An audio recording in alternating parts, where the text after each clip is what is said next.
Assalamualaikum warahmatullahi wabarakatuh.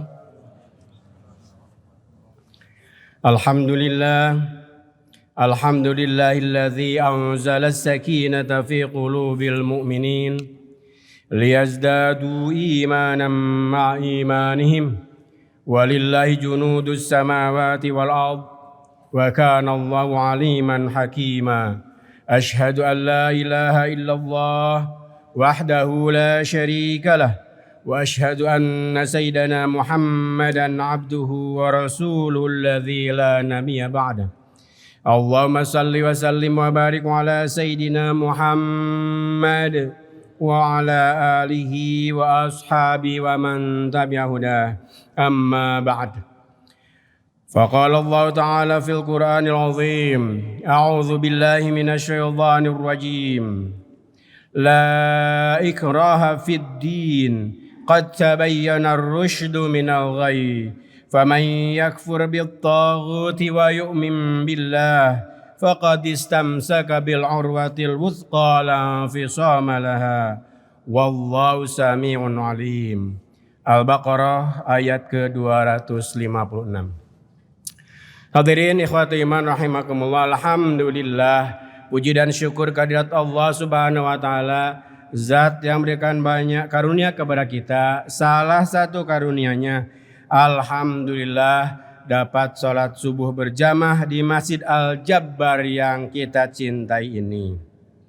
Bapak Ibu sehat? Sehat apa sehat banget? Alhamdulillah. Ada yang dari mana saja ini? Pekalongan, mana Pekalongan? Dari Malang. Dari mana tadi ya? Mana? Betawi.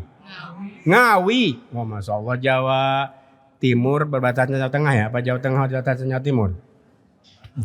Dari mana lagi nih? Dari Depok perasaan ada tadi.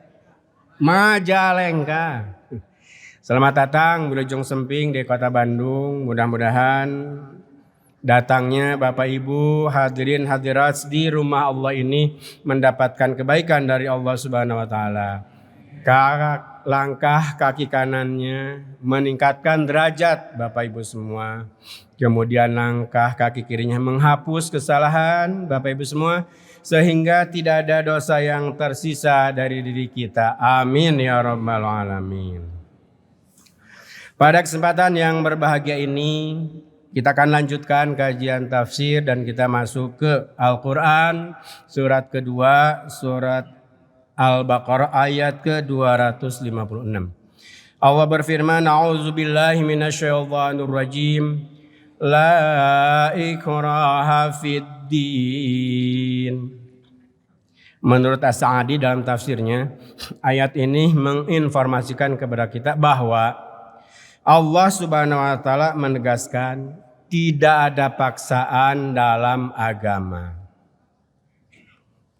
Ayat ini turun antara lain berkaitan dengan kaum Ansor yang karena semangatnya mereka masuk Islam, yang dahulunya mereka ketika masih dalam kemusyrikan datang agama Yahudi kemudian menyahudikan anggota keluarganya. Datang agama Nasrani menasranikan anggota keluarganya. Dan ketika Islam datang mereka pun memaksa keluarganya untuk masuk Islam. Nah, kemudian turunlah ayat ini gara-gara anak-anak dari kaum Ansor itu mengadu kepada Rasulullah, "Ya Rasul, ayah ibu kami memaksa kami untuk masuk agamamu padahal kami belum siap untuk itu." Kemudian turun ayat ini, "La ikraha fid din." Tidak ada paksaan dalam beragama. Bahkan saking semangatnya kaum Ansor itu, mereka mengancam putra-putrinya, kalau tidak mau masuk Islam akan kami bunuh. Daripada punya anak yang tidak beragama yang benar, maka mendingan tidak punya anak sekalian. Saking semangatnya untuk beragama. Namun ternyata Allah mengabarkan agama itu bukan paksaan. Karena apa? qad tabayyana ar-rusydu minal ghayy. Sungguh telah jelas mana petunjuk, mana hidayah, mana kesesatan. Sedemikian jelasnya agama Islam, sedemikian mencerahkannya agama Islam, sedemikian agama Islam itu sesuai dengan pikiran, dengan akal pikiran, dengan rasio, sesuai pula dengan hati, dan sesuai pula dengan adat kebiasaan masyarakat manakala dibimbing oleh agama tersebut. Maka untuk berislam tidak perlu dipaksa. Kewajiban kita sebagai seorang muslim untuk membagi Islam kepada saudara-saudara kita yang belum berislam, tinggal jelaskan saja seperti apa Islam tersebut. Cara menjelaskannya kita bisa merujuk kepada Al-Quran surat ke-16 ayat ke-90. A'udzu billahi minasyaitonir rajim. Ud'u ila sabili rabbika bil hikmati wal mau'izatil hasanati wajadilhum billati hiya ahsan. Al-ayah. Ajaklah ke jalan Allah, ke dinul Islam, ke dinul qawim, ke siratal mustaqim, agama yang tegak, jalan yang lurus dengan cara apa? Bil hikmah. Yang kedua, mau'izatil hasanah. Yang ketiga dengan mujadalah, dengan diskusi yang penuh dengan argumentasi. Bila kita mampu mengajak saudara kita yang belum memeluk Islam dengan ketiga cara tersebut, insya Allah, dan telah terbukti di bumi tercinta Nusantara Indonesia ini, alhamdulillah mayoritas penduduknya adalah muslim. Itu sebagai wujud nyata, tidak perlu dengan memaksa Islam dapat diterima oleh berbagai kalangan masyarakat di tanah Indonesia ini. Ada arahan dari baginda mulia Rasulullah SAW untuk berdakwah. Ia berkata, dilalatul hal aqwa min dilalatil maqal.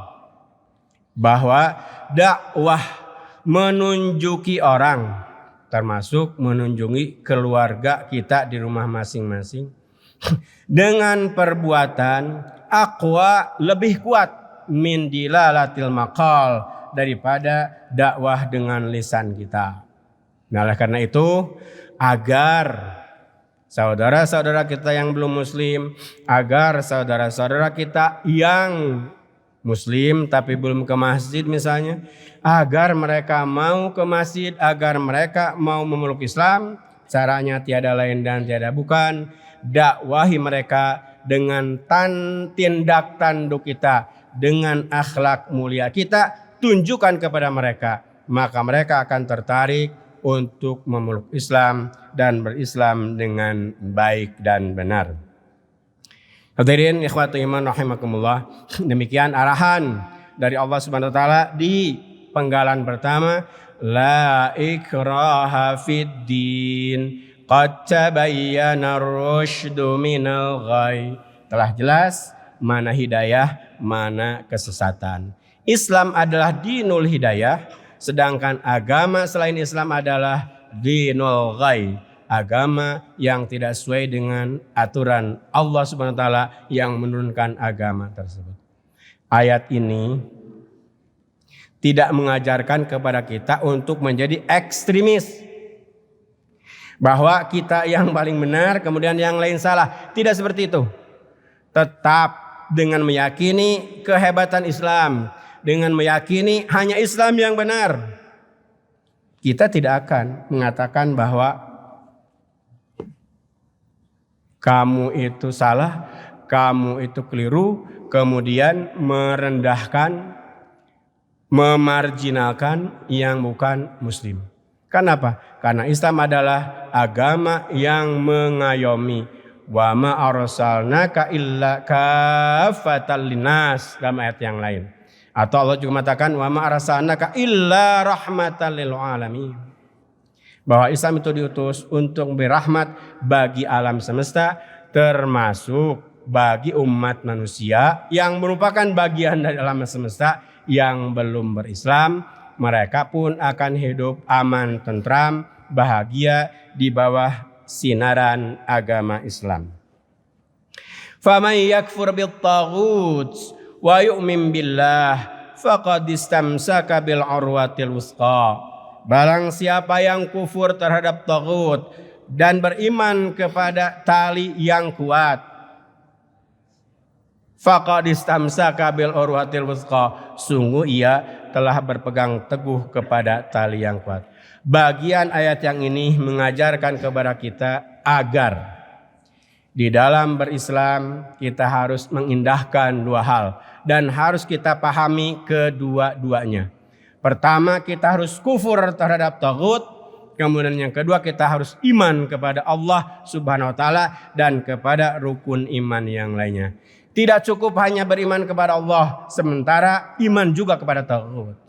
Pertanyaannya, taghut itu apa?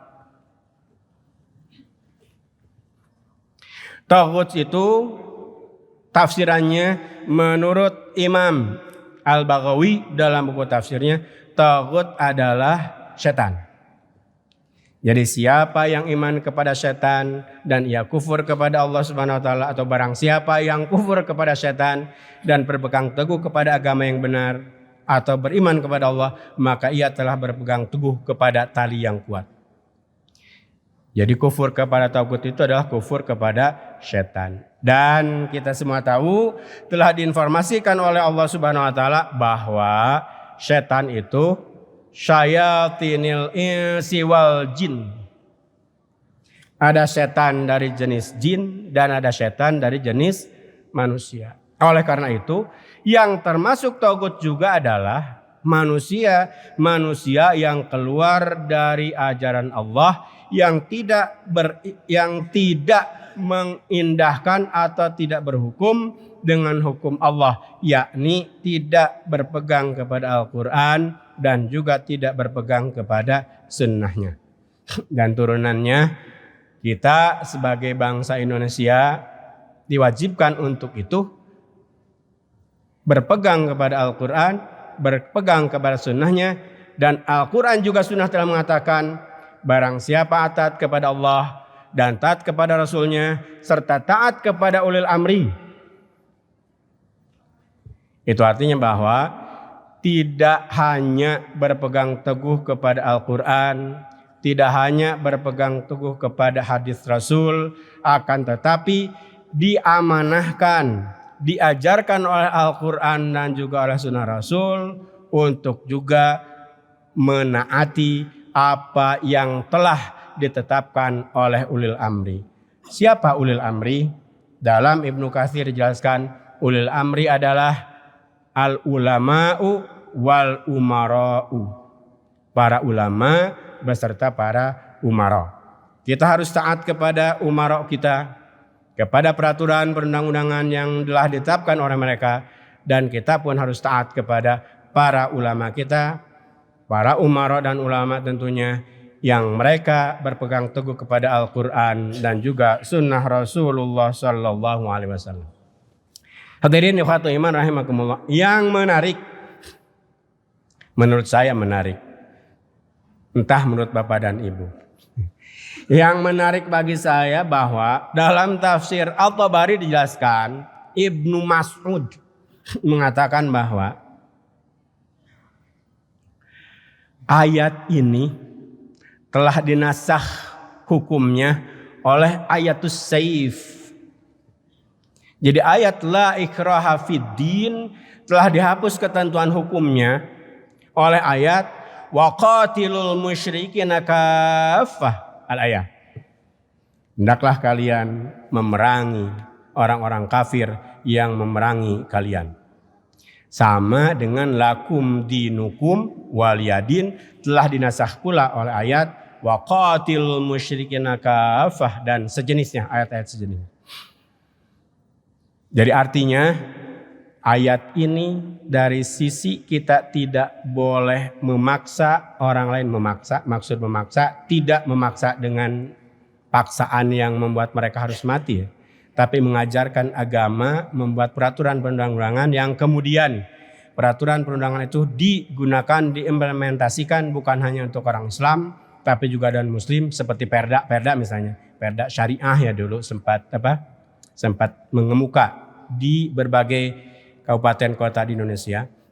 Hal itu semata-mata untuk kebaikan umat manusia, mengejawantahkan, mengamalkan bahwa Islam itu agama bukan hanya untuk orang Islam, tapi Islam itu juga nilai-nilainya, aturan-aturannya, ajaran-ajarannya akan berguna, bermanfaat.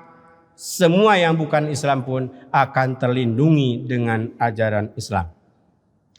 Demikian menurut tafsiran dari Ibnu Mas'ud. Hal yang menarik pula menurut beliau bahwa ayat ini harus diimbangi dan diiringi oleh Quran surat Ar-Ra'du ayat ke-13 atau ayat ke-11. Ar-Ra'du surat keberapa? 13 ya? Apa 11? 13, berarti ayatnya ke-11. Ar-Ra'd ayat ke-11 yang Bapak Ibu sudah mafhum semua. A'udzubillahi minasyaitonirrajim. Bismillahirrahmanirrahim. Innallaha la yughayyiru ma biqaumin hatta yughayyiru ma bi anfusihim. Bahwa sungguhnya Allah tidak akan mengubah nasib suatu kaum. Dikaitkan dengan ayat ini tentunya terkait dengan keberagamaan kaum, keberagamaan di tengah-tengah keluarga kita. Kalau kita tidak berusaha untuk mengubah mereka untuk berislam, maka mereka tetap akan ada di dalam kekufurannya. Bila keluarga kita dibiarkan apa adanya, mereka pun akan seperti itu saja.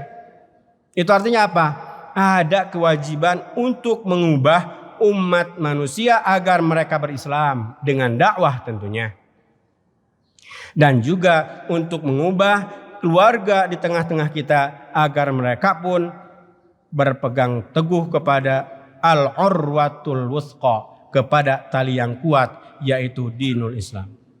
Jadi ternyata la ikraha fid din bukan ayat yang mengajarkan kepada kita untuk tidak berdakwah. Biarkan mereka kufur-kufur, kita muslim-muslim, kita mukmin-mukmin. Akan tetapi kita harus menghargai perbedaan, tidak boleh berdakwah dengan memaksa, namun tetap harus berdakwah karena kita harus berbagi kebahagiaan, harus berbagi surga dengan siapapun. Bahkan dikatakan di dalam hadis atau di dalam buku tafsir At-Tabari bagaimana Rasulullah sangat menginginkan keimanan seluruh umat manusia. Dan beliau sangat bersedih kalau ada seorang pun yang tidak beriman, ada satu orang pun yang tidak memeluk agama Islam. Sehingga akhir ayat ini yang berbunyi wallahu sami'un alim, maknanya dan Allah sami'un, maha mendengar. Mendengar apa? Mendengar orang yang dakwah, mendakwahi Islam, mendakwahi umat manusia untuk berislam. Dan Allah pun mendengar kepada orang-orang yang selalu menyeru, mengajak anggota keluarganya untuk bebas dari api neraka. Alimun, dan ia tahu, Allah Subhanahu wa taala tahu siapa yang salah dalam berdakwah sehingga dengan memaksanya, dan siapa pula yang benar dalam dakwahnya sehingga layak untuk mendapatkan balasan surga dari Allah Subhanahu wa taala. Penting pula ayat ini kita tafsiri dengan Quran surat ke-66 ayat ke-6, surat At-Tahrim ayat ke-6. A'udzubillahi minasyaitonirrajim. Bismillahirrahmanirrahim. Yang artinya kurang lebih bahwa hendaklah setiap kita takut bahwa anak keturunan kita terjerumus dari api neraka. Wahai orang-orang yang beriman, jagalah dirimu dan keluargamu dari api neraka. Ya ayyuhalladzina amanu qu anfusakum wa ahlikum nara. Wahai orang-orang yang beriman, jagalah diri kalian dan juga keluarga kalian dari api neraka. Bagaimana cara menjaga kita dan juga keluarga kita dari api neraka? Berpegang teguhlah kepada al-urwatul wusqa. Al-urwatul wusqa di sini adalah iman kepada Allah dan kufur terhadap taghut. Semoga kita semua termasuk orang-orang yang berpegang teguh kepada al-urwatul wusqa, kepada agama yang tegak, jalan yang lurus, yakni agama Islam. Dan semoga kita pun termasuk bagian dari orang yang senantiasa berdakwah, mengajak orang ke jalan Allah, tapi ingat, tidak boleh dengan cara memaksa, mengintimidasi, dan yang sejenisnya. Dan terakhir, mari kita sama-sama berdoa kepada Allah Subhanahu wa taala, semoga kita semua adalah menjadi penghuni surga Allah Subhanahu wa taala, surga Firdaus, ke surga tanpa hisab, langsung ke surga tanpa harus dihitung oleh Allah Subhanahu wa taala. Billahi taufiq wal hidayah wa ridha wal inayah. Wassalamu alaikum warahmatullahi wabarakatuh.